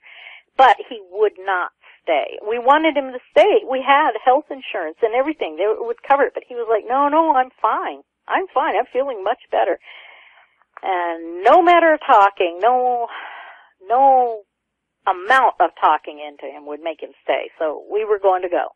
So he wrapped up in a sleeping bag, and we said, let's go to a motel. Nope, we got the camp back there. I'm going to be fine, he says. So let's go back to the camp. By tomorrow, I'm not going to wreck our vacation. By tomorrow, I'll be fine. So my brother and I were looking at each other like, I don't think so, but he was insistent. So we go back to the camp. He was wrapped in every blanket we could have, and he was shivering and coughing and sitting in the middle of the van floor, and we ate and watched over him. And the doctor said that the first sign of a fever, because the fever had gone, or loss of consciousness, we have to go to the ER with him. So my brother and I decided we'd watch him all night long. We ran the van's heater, we watched him till dark, and shut down everything, and it was dark, and my brother and I decided on who was going to take shifts and watch him all night long. But we had also determined that after dark, we would have a horrible time getting back to the ER because the roads were terrible and dark and windy and wooded in the daylight. And in the dark, it would have been just treacherous to get back there, and we'd probably take a wrong turn and so forth. So we figured it'd be pretty dumb to try to get out of there at night, especially if you're in a hurry. So we were going to really watch him and make sure he was going to be okay all night. So I kept the first watch, and my brother went out to sleep in the pup tent. And it was a fair night. It was around 60-some degrees. And I had the kids outside with me and fed them at the picnic table and watched the fire and let everybody get to sleep. And they went to sleep, so I put them to bed in the little ledge over the back of the van. Again, the window, the back window of the van was facing out towards that rock ledge. I put him to sleep, and my husband was just breathing noisily and coughing, and then he'd sleep and then cough more. And it was full darkness when, it must have been 10 or 11 o'clock at night. Of all things, we heard a vehicle come in. And I mean, the last place on earth you would think someone else would come to camp was that cul-de-sac. It was so far to get there, and it was so windy, and it was so lonely. That's why we chose it. And here was this pickup truck coming in really slowly, and I thought, oh my gosh, well, they got here in the dark. I bet they don't leave because, like I said, it was horrible to get out of that road in the dark. Sure enough, they pulled in, and they were pulling a little pop-up tent camper type rig. So they backed it into their camping spot below us, and it was full on dark. But I could look out the van windows down at them and see there was a man and a woman and maybe two kids, and they just pulled up the camper, did some minor moving around for maybe 20 minutes, half an hour, and I saw some flashlights come on off. They were very quiet, and they pretty much went to bed, I guess. They didn't do a fire, they didn't cook, they didn't anything. They just pulled in and minorly popped up their tent camper, and I think they unhooked it from their truck at that time, but it was very, very quiet. And I didn't have any problem staying awake watching my husband because I was just wound up on adrenaline from that day. I was really thinking there's a chance he'd die in the night. I was just freaking out. And I was sitting there in the dead quiet listening, and I could hear small animals outside and some kind of crazy noises from up on that bluff above us. And I heard the fire that we had built was burnt down to just embers and small cracks. I mean, just barely some light from this fire. And every once in a while it would blow up and, you know, we'd have some good light and I could look out and see what was out there. And I was just wired. I was wide awake. So I was just leaning there. And then I heard, this was about half an hour or 40 minutes after the people below us went to sleep. Not very long at all. I heard this kind of a gruff sound. And I thought of maybe it was a bear, you know, kind of bear bark, a big woof sound or gruff sound. And so I really sat up and I looked out the window and I was looking everywhere and the fire would come up and I could look everywhere. I could see on the glow of the rock wall all the way around. The fire made a glow. And I thought, oh, it's probably the people, maybe the people below us have a dog, you know, and I just didn't know it or something. So I was just looking around, trying to see what made that sound. And then right after the gruff, while I'm looking around, there was this really long, kind of a whistly, howling woot sound like you'd hear a coyote make. And I think it came from up on the butte on the top of this ridge, but way off. And it was just kind of a long whistle, and then it went woot. And it went for a long time, but it was kind of whistly. And it was a long ways away. And so I immediately thought coyote. You know, oh great, there's coyotes. So all of a sudden, my brother jumps out of his little pup tent, eased open the van, and jumped in. And I looked at him and said, "A coyote." And he goes, "I don't think so." He said when he was laying there in the pup tent, the first gruff sound, it penetrated the pup tent and kind of, you know, made it sound like it was just right over his tent. I said, "No, I'm looking out the window at you." And he says, "I know, but I'm telling you, it hit me like a shock wave." And when that coyote sound happened, that was it. I'm getting in the van. He says, "I'm sitting in the front seat." I was like, okay, so he's high on adrenaline too, you know, so he hops up in the front passenger seat. And I was just hoping and praying that the kids wouldn't wake up and start crying, so we're being really quiet. There's this beautiful clear sky and stars were out and the fire pit kept glowing and firing up again, you know. And there was a good 10 feet you could see around the fire pit. I mean, I could clearly see the picnic table, the tent, and the rock wall that was closest to us. Well, my husband, who was sound asleep, he woke up from that sound, but he was too sick to move. He said, "Hey, what was that?" And we said, "I don't know. I think it's coyotes." So I laid down on the back seat with my head towards the pup tent side, you know. I laid down and my brother had kicked back on the front passenger seat up front. And we were just resting and I was just laying there thinking, oh boy, what an adventure, you know. I'm just about to try to go to sleep. My head pretty much touching the van wall. And maybe 10 minutes had gone by. It's hard to remember, but, you know, a while had gone by because I was relaxed. I was laying there, and everybody was laying there. It was quiet. And all of a sudden, a huge bang hit the side of the van where my head was laying. And that's like saying the huge bang. It's the only way I can describe it. That's like saying throwing a softball. If King Kong could throw a softball from about 20 feet away really, really, really hard and hit the van with it, that's what it sounded like. It was immense. It was frightening. There was no way our brains could paint the picture of what just happened. I mean, my brothers sat bolt upright. I sat upright. The kids just moved around. They didn't even wake up. My husband was kind of sitting up. He started trying to sit up and said, "What is that?" And I said, "I have no idea." And it was so loud that the sound was still reverberating, you know. It was just like, but I knew exactly where it hit because my head was right there and it was right there. And it sounded like something as big as my head hit the wall there. We just sat up and we looked everywhere. We couldn't see a thing. And of course the fire had kind of gone down at that point, so it was really dark, and we were looking around. We couldn't see anything. I mean, we just kind of sat up and then ducked down, because we thought, if something hits the side of the car, you look out and then you get down because you think something more might be coming. So we were ducked down, and then my brother peeked up, and he looked out the rear view mirror of the van, and he saw movement. And he turned his head and looked out the back window, and so, when you see that, you instinctively look the way the person's looking.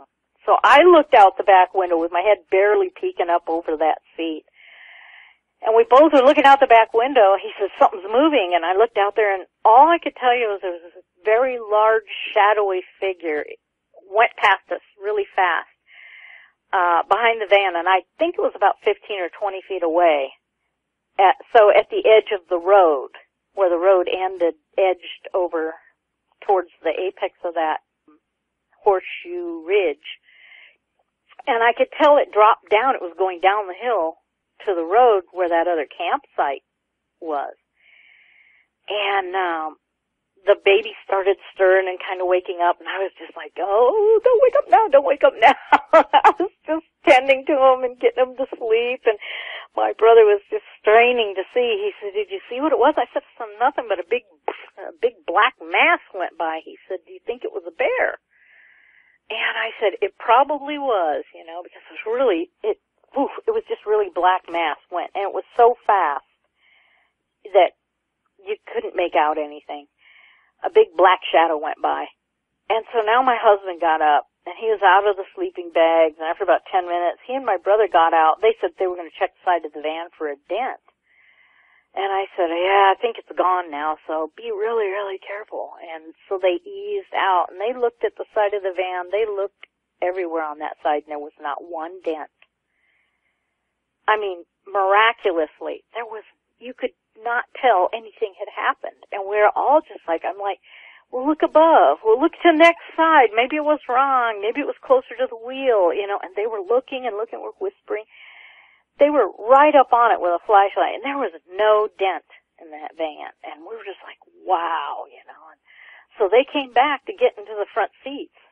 And, my husband his adrenaline kicked in, so he was sitting he got up in the driver's seat, my brother got in the passenger seat, and they very quietly were moving towards the front seat at this time, and they were looking outside, and they were out there for about 5 minutes, and they didn't get into the front seats. They just had the doors open a little bit, because they were not going to wake up the babies. And all of a sudden, both of them whipped their heads toward the campsite, the people down below us in that campsite. They both just turned really, really quick, looked right down there, and I was looking at them, I was like, what? And they were looking at the people down below, and I saw flashlights on in their pop-up camper.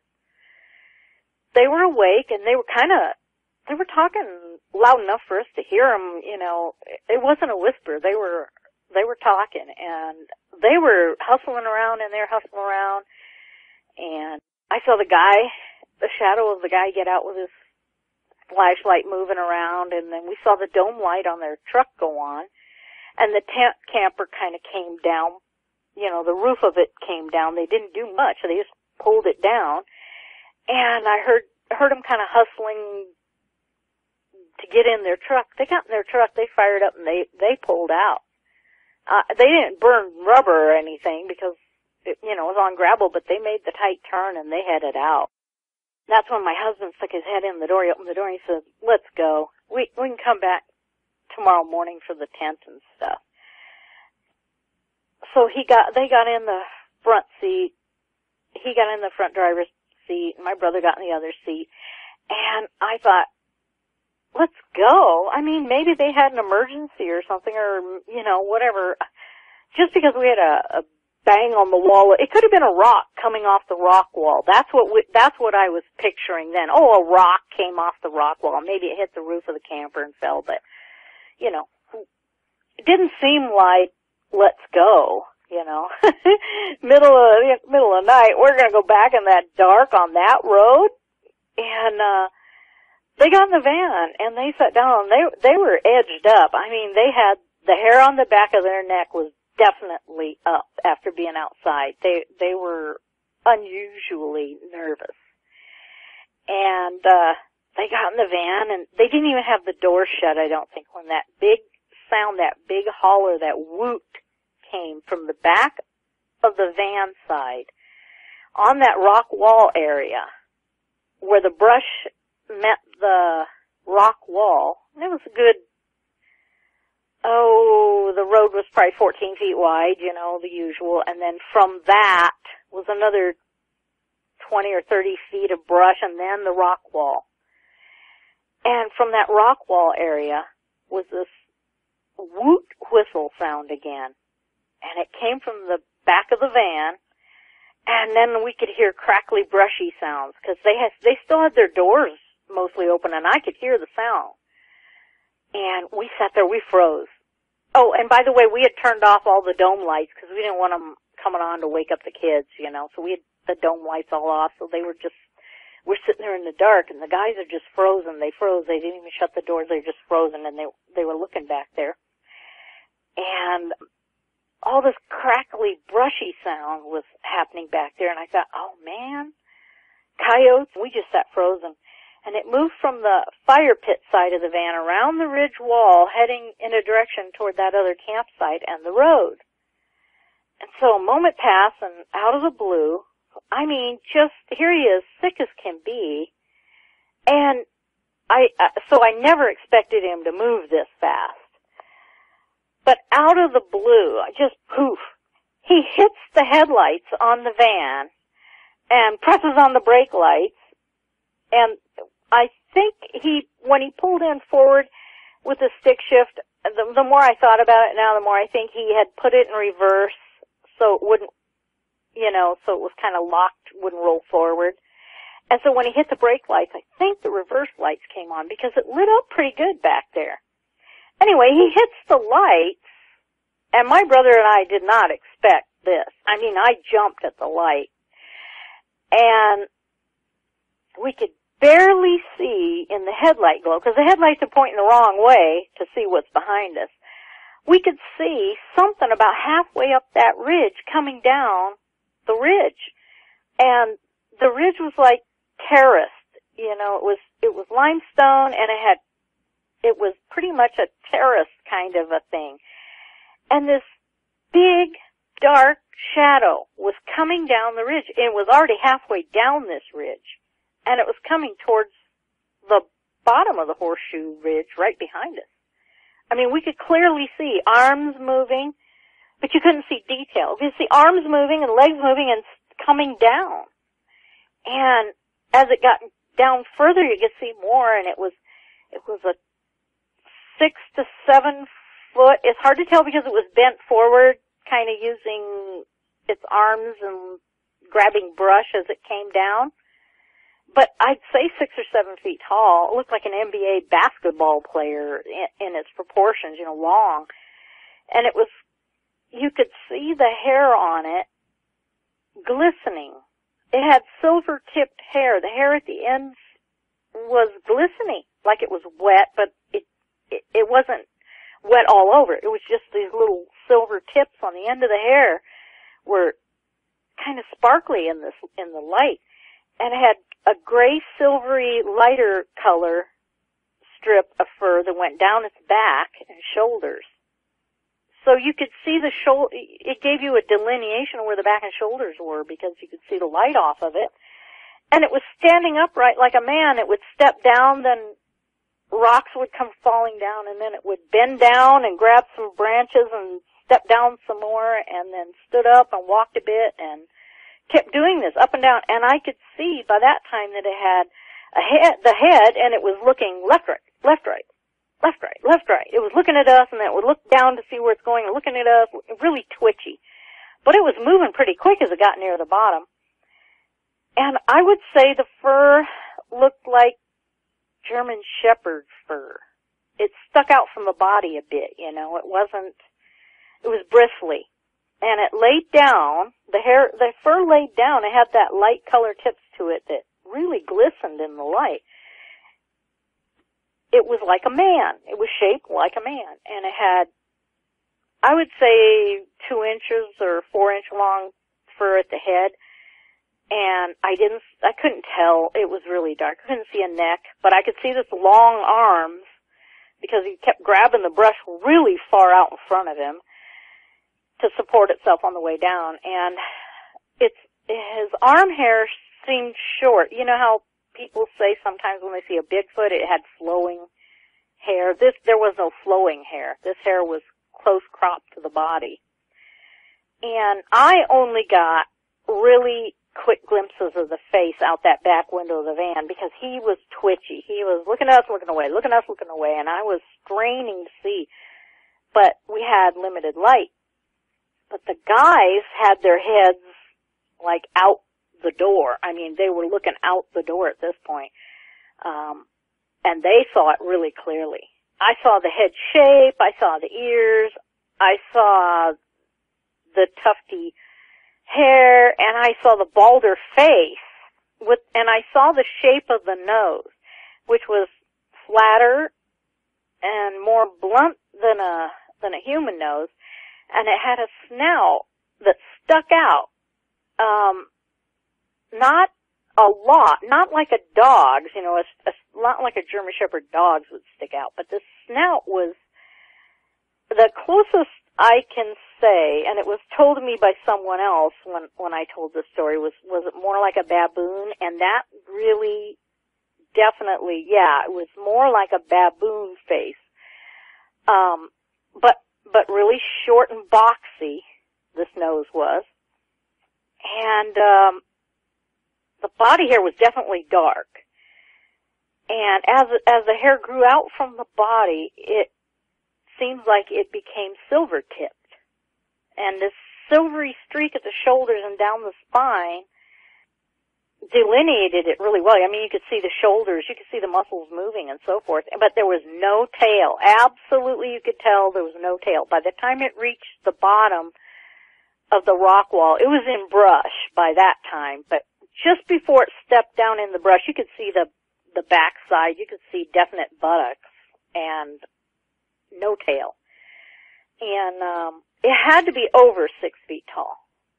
And the strange thing is, when it stepped down in the bush, turned toward us a little bit, I couldn't see its eyes and its face very well, but I could see that the eyes glinted definite red. I saw 2 piercing red pinpoints right there, not bigger than pinpoints, but it looked at us, and that red, I felt like it looked right through us. I could see those red eyes. The light had made it like a dark brown, but red glint at us. And I just got, talk about the hair on the back of your neck. I got chills when it looked at, because my brain could not paint the picture of what this was. It was not a bear. It wasn't a human. It definitely wasn't a coyote. And I was looking at it, and my mind was just racing as, what the heck is this? But to describe it, its physique, it was like an NBA player that had just a buff body, except its chest was puffed out from the shoulders to the, mid-arm area. It came out like a dog's, if you know what I mean. And then it went down and tapered in to the waist. So it had this barrel chest. It was a very, very, very odd physique. It had this defined barrel chest. And then it went down to legs that were not crooked like a dog's legs. They were human-looking legs. I remember seeing the calf muscles. I didn't see the feet.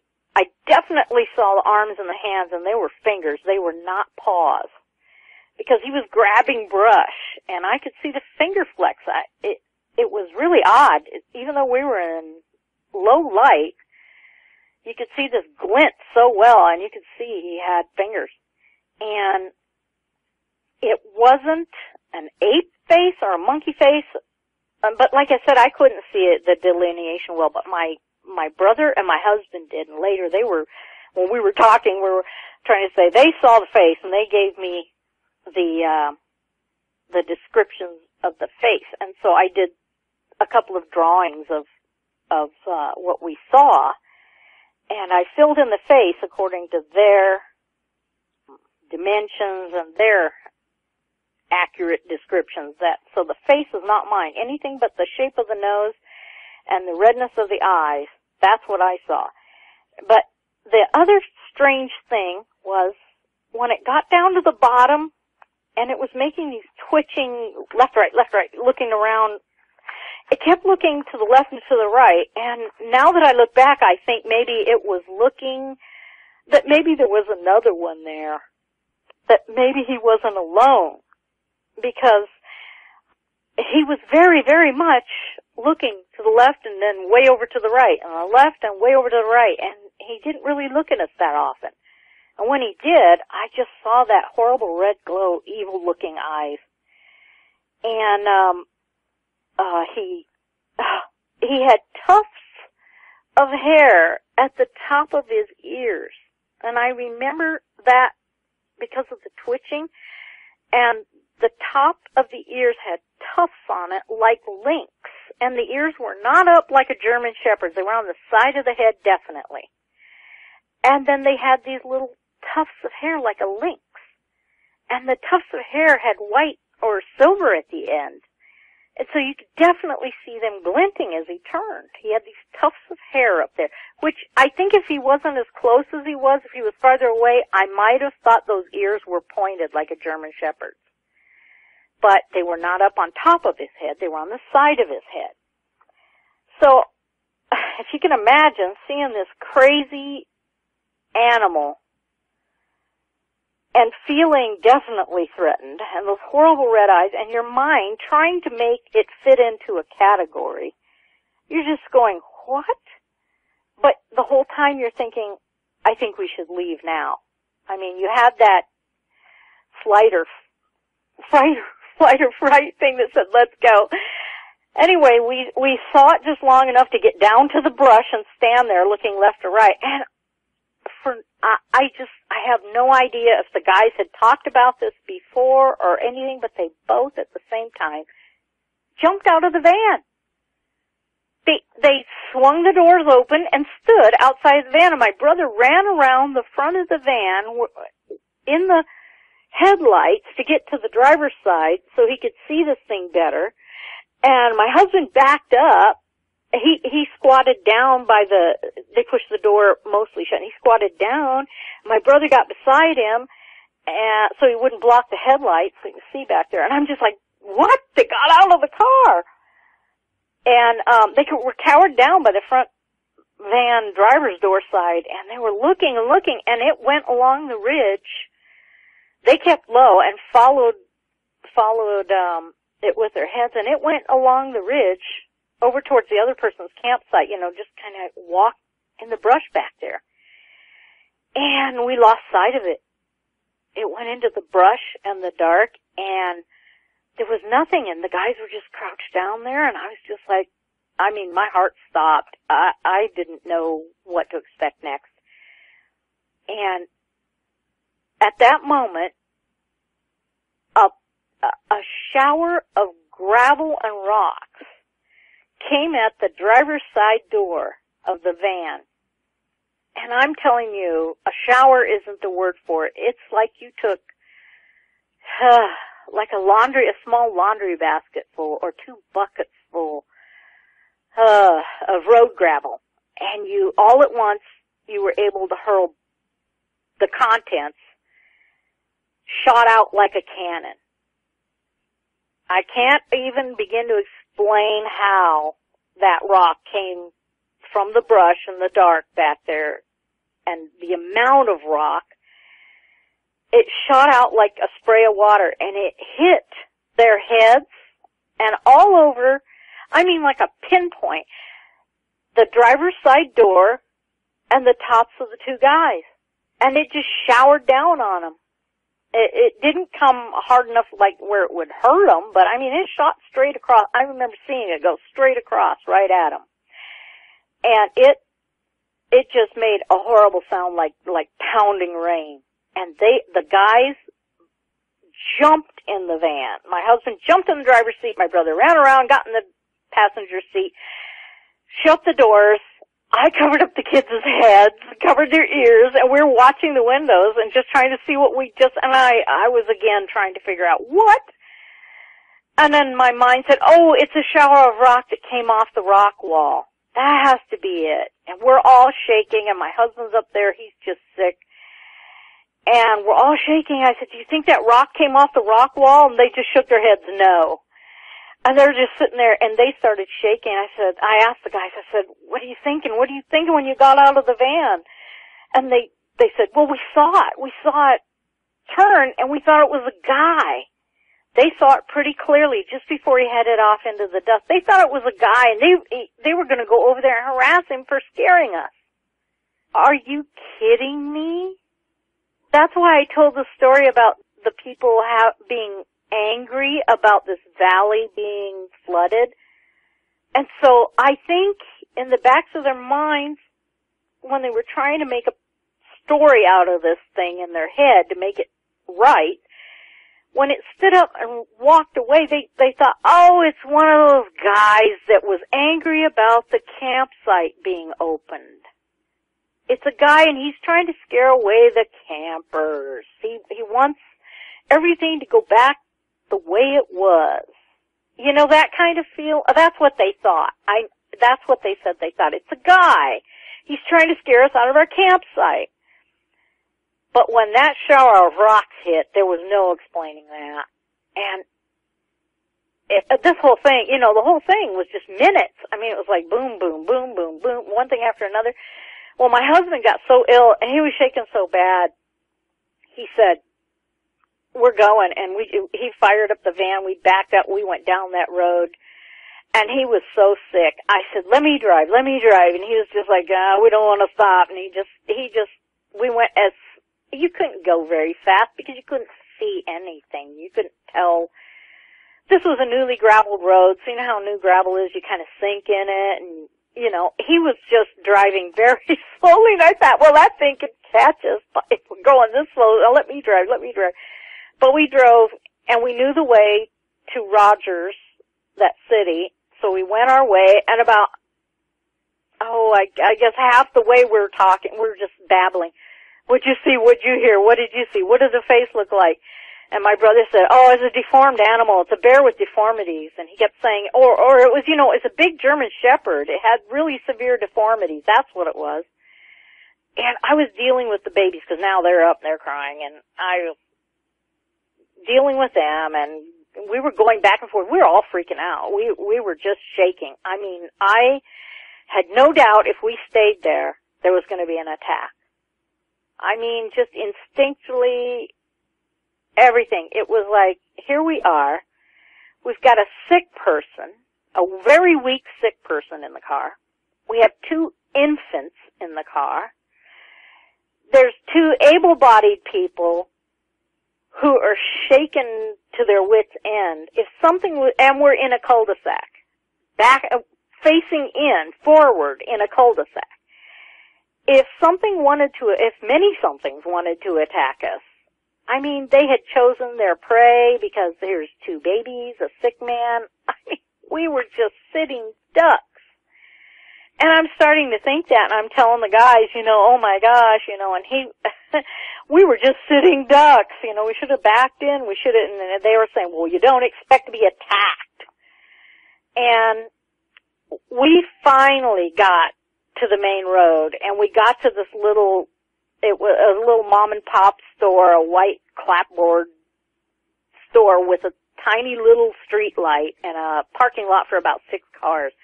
We pulled in there, and it had to be after midnight. We pulled in there and parked and shut everything down, and my husband just kind of fell apart. He started sweating and shaking, and we had to get him in the back of the van and wrap him in blankets, and we sat under that street light. That was where we were going to be for the rest of the night. That was it. And we waited. Nobody slept. He slept. He passed out. He was done in. But my brother and I sat, and we were like, so do you think it's, and I'm like, Bruce, it's not a German Shepherd. That was not a German Shepherd, you know, and he's like, it had to be a deformed animal or whatever, and I said, a 7-foot-tall, deformed German Shepherd? No, you know, we're talking back and forth. So a couple of people pulled in early morning, and they went to open the store, and I went in and used the bathroom and got some baby food jars and cough syrup, and and I went up to the man at the register. I mean, I must have looked like I'd just come out of war, you know. I said, I gotta ask you something. It's gonna sound kind of strange, but it's our first time camping here, and I told him about where we were camping. I said, do you have any really, really big animals here that are, like, just here and nowhere else? And they looked at me like, huh? And, you know, being young in a VW van, they probably thought I was a druggie. So I started telling them where we were from. We were camping with 2 kids and how we got spooked out of the campsite by this big animal. And, you know, I was just trying to let them know I'm not on drugs here or drunk or something. And I said, do you have a bear or something that walks upright a lot or makes this whoopee sound or, you know, has this hair characteristics? The woman wasn't doing anything. She didn't stop once. She just kept dusting the cans and straightening up the shelves. The man said, no, I think the bears here are just normal, and they're like bears everywhere else. And he was just a deadpan face. I mean, if somebody came in and asked me this, I'd be going, what? But anyway, he asked where we camped, and he said, well, it's all new, so maybe some displaced critters were the cause, you know. And he said, I do think campers and hunters have heard some crazy noises in there, like hollering. And he said, you know, that's kind of why they call them haulers. And I said, you mean the animals? He says, no, I mean the ridges and stuff. People used to holler from ridge to ridge to communicate. So, oh, I get it. Yeah, okay. No, this was a screechy, 8-whistly sound. And he was like, nah, you might ask the ranger. Tell the ranger. I'm sure if, you know, there's some reports. I think there have been reports in the paper of strange hollering, and I was like, oh, okay, fine. So we just left. We got in the van. Everybody used the bathroom, and talk about when the adrenaline crash came. I mean, I decided I was going to drive home, and we left the pup tent. We were not going back there to get any camping equipment. That was it. No more, no going back. We said, well, maybe the people, when they come back for their tent camper, they can take the tent. On the way out, we stopped at the ranger's little hut, you know, and I said, we're leaving. This is that. He's really sick. You can give away our campsite. Whatever. We had a strange animal in the camp. Oh, really? Yeah. Oh, well, that's too bad. Okay, well, we'll check you out of the camp. Well, we left. I mean, we were hitting the road. When we were almost home, probably 2 hours from home, hour from home, my husband woke up, and he and my brother were talking, and my brother was graduating early. He was going to go to a special veterinary school. He'd been accepted. It was hard to get in. My husband had this really good job, and they were talking back and forth, and they were like, we're not telling anybody about this. I mean, my job is on the line, my husband said. And my brother said, I'm not going to do this. They're going to say, you're nuts. Or you're something wrong with you, and you're trying to get into an animal school, and you're trying to make this up so that, you know, you're some big investigator of animals or something. I don't know what he thought. But anyway, they were like, nobody. We're not telling anybody about this. We'll talk about it later, but for right now, let's just get home and everything. And they made me swear. I said, yeah, that's probably a good idea. Whatever. We'll talk about it later. So every time I would try to talk about it with my husband or my brother, they were just like, it was just a deranged animal. It was just this. It was just that. They just would not relent. They couldn't. I mean, when my husband and I would try to talk about it, he'd just start shaking. Say, I don't want to talk about it. I don't even want to think about it. It was a horrible thing. I almost died. I was, you know, maybe I was delirious. And we're just like, no, you weren't delirious. So I asked them more about the face, you know, and I would make notes, and they would talk about it for about a minute. I was like, about it. So through all the years, they to this day, my brother can't talk about it. He just freaks out. He says, I just don't know what that was. I think it was a deformed animal. I don't know. So it wasn't till years later, a couple, maybe 5 or more, I saw the Bigfoot movies and books and sightings, and there weren't a lot of pictures of Bigfoot back then, but I did see one, and I thought, you know, as dark as it was, and has, you know, amped up as we were, maybe this was a Bigfoot. I mean, it looked, the shape, you know, it could have been a Bigfoot. So I started reading and trying to see what these Bigfoot, but I always knew when I saw it, well, it's not quite right. It has some of the attributes, but not quite right. Boy, you know, wow. You know, it did make some sounds, some whoop. If that was it, it could have been coyotes making the whoops. The hairiness, the head shape, the size, but this thing didn't have the big, broad, huge shoulders and the thick limbs that everybody talked about. So I just kind of suppressed it. It was, I never told anybody. I never told one person. And it was about 3 or 4, maybe 5 years ago. All these years later, I told my daughter about it. She's an adult. She's, you know, in her 30s. Or I said, you know, when your dad almost drowned and we were there, you know, well, there was more to the story. And I told her about it. And I said, I think we saw a Bigfoot. And she was like, really, you guys? No, yeah. I said, I think we saw a Bigfoot. And the reason I'm telling you is I saw something on a video, and I think it's a really, really different creature. I know you're going to think I'm crazy, but I don't think it's a total Bigfoot. I think it's more like this dogman creature they're seeing in Wisconsin or Michigan or something, and because something had come on the news, and I saw it, and what the people said, someone said red eyes, and that made me go, what? And so I searched out as much as I could. At the time, there wasn't anything much. So I told her about it, and she said, oh, you guys, Bruce, your brother's right. He saw something that was not quite right. Maybe it was something that had mange, a bear with mange, or something that lost all of its hair. And I said, but it had these red eyes and this, I mean, it was fierce, you know, and he threw all that gravel. She says, but you don't know it threw the gravel. So, you know, I suppressed it. I thought, yeah, but still, going camping, going out in the woods, man, talk about PTSD. I mean, if I'm in a tent camping, I can hardly sleep at night.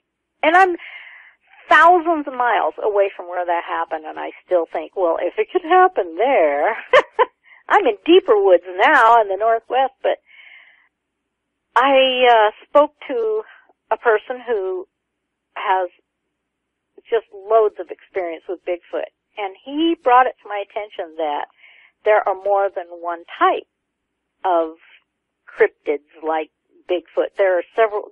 People don't report the same figure every time. And he said this sounds more like a dogman type. And I went, oh, you're kidding, really? Oh, my goodness. I thought dogmen were paranormal, werewolf, not flesh and blood, all this crazy stuff. And when I heard all this shapeshifter stuff, I knew this was not what I saw. We saw a flesh and blood, gravel hurling animal.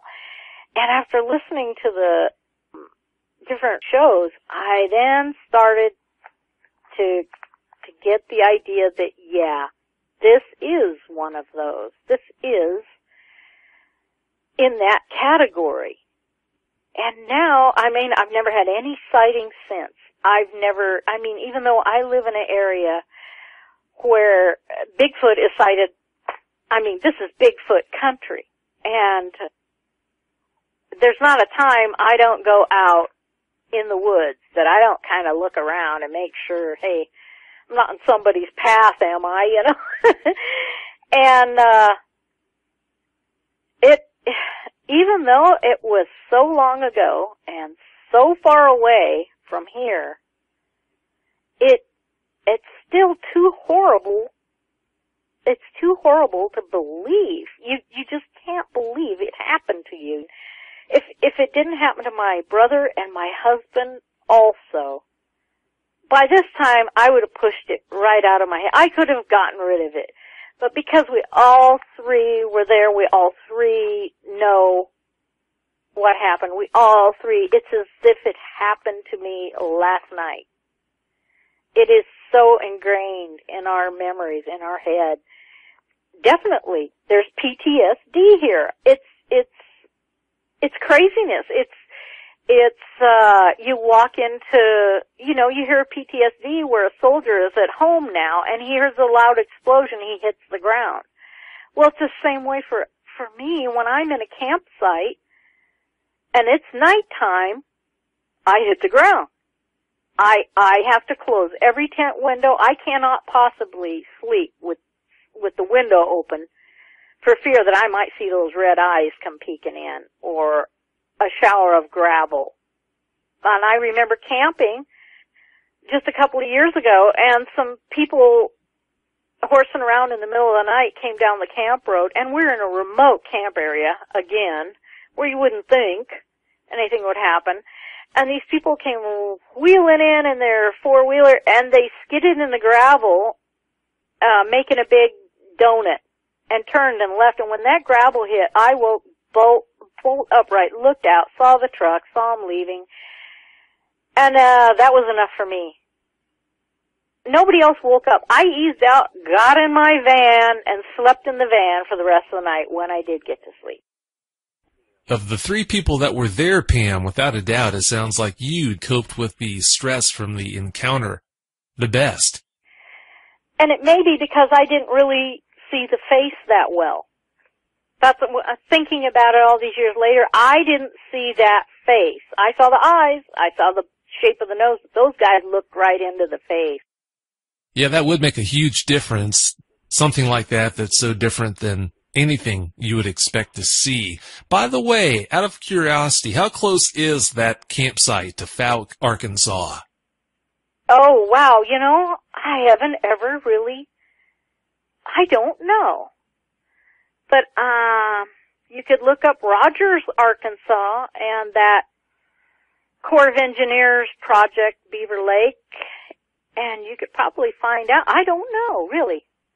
I'm going to look that up, see exactly how close it is to Fouke. I wonder if it is close, how many people from Fouke saw that thing and thought it was the beast of Boggy Creek. If maybe that might be what people were seeing back then. Who knows? Well, one thing is, having seen the movie and so forth, that thing was definitely on the offense. I mean, it wasn't quiet Bigfoot peeking in your window running away. That thing, isn't that the one where it attacked the guy who went out on his porch? That's it. Uh-huh. Yeah. So, I mean, this was imminent attack. You felt imminent attack. This was after the gravel throwing. It was like, okay, that's it. And I'm telling you, anyone who's ever faced a wild animal or a bad situation, you get a feeling, you get an adrenaline rush. You get a body rush that says something's not right here. We all had that. I could have jumped out and lifted that Volkswagen van and tipped it over if my kid was under it. That kind of feeling. And the crash from all that adrenaline, when we got to that little store under that yard light, the crash was incredible. I'm telling you, there was nothing like it, and it was a primal fear that came over us. Speaking of that area, Pam, have you heard of any incidents happening there after your encounter happened? No, we just, I never went back to Arkansas. We never went back to Arkansas. We were transferred right after that. And so I lost contact with anyone in the area. And I don't really remember hearing anything, nothing, not a thing. And there could be a bazillion reports by now because that area has been populated and open for a long time. But no, I never did look into that area or anything about it. Not at all. Never even no curiosity about it at all. And a side point is that, you know, of course this has piqued my interest over the years. Every time I hear the word Bigfoot, I look at it and say, that's not quite it. I mean, I listen to the radio shows. I'm in this search, kind of, to find out where this fits, this animal fits, so I can say, aha. And until I recently heard on these radio shows was the first aha moment that I finally went, okay, I'm not the only one. And the difference between most Bigfoot experiencers or encounters or whatever, they see one and they're like, wow, I want to see it again. I'm going to go on a Bigfoot hunt. I'm going to go find Bigfoot. I'm going to attend seminars. I'm going to go out in the woods. I'm going to knock on wood. I'm going to holler.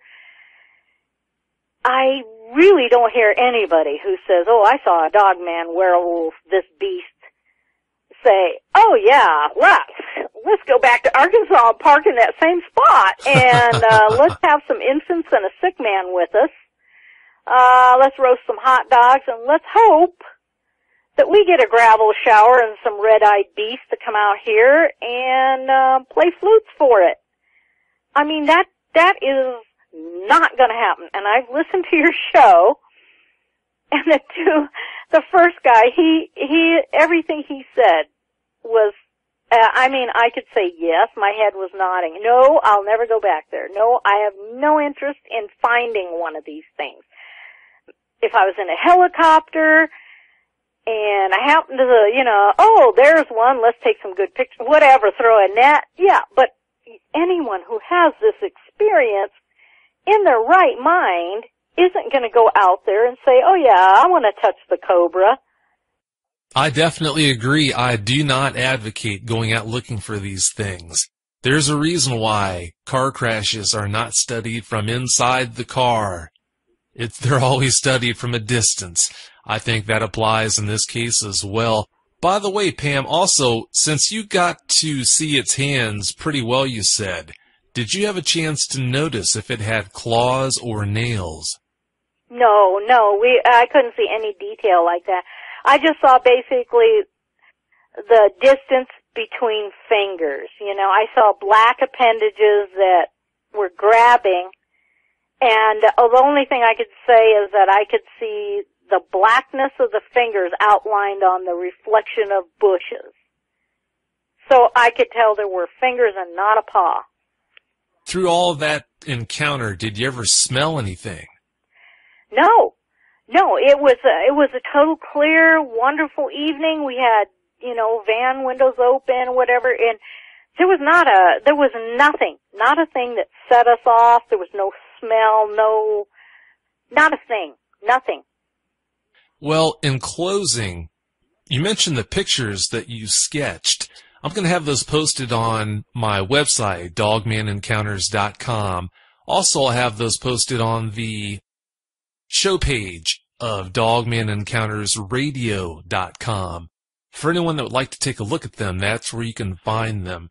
Looking at these pictures, you did a wonderful job. That really paints one heck of a picture of something I definitely wouldn't want to run into in the middle of the night. I'll tell you what. No. Yeah, it was a harrowing experience and not one I ever care to relive. Not at all. Oh, I don't think anyone can blame you, that's for sure. Sounds like one heck of a night, Pam. At this point, I want to thank you so much for coming on, sharing that wonderful story, doing such a great job of sharing it, too. I really do appreciate it. Well, I hope I wasn't too long-winded, and I apologize to the audience, but it is, and that's part of the PTSD of it. It seems like once you start relating this thing, it's like the adrenaline comes back, and you just start babbling, and until you get all the way done, you just can't, it's like, I just got to get it all out. And the first time I related this to a listening audience, I told the host that I felt like a huge weight was lifted off my shoulders. And the fact that there's other people out there who've experienced this, I mean, I wish they would come forward and just tell us your encounter, because the rest of us will feel a whole lot better. Well, you definitely were not long-winded. You did a great job of sharing that story. Thanks again so much for coming on and sharing those details with us. I really do appreciate it. Well, you're very welcome. You are very welcome, and I really appreciate you giving me the opportunity. Oh, anytime at all. Don't be a stranger, okay? Okay, I'll be listening, and I'll be watching the site. I appreciate it. I really do. Well, thanks again and have a great night. Okay, good night. Thanks.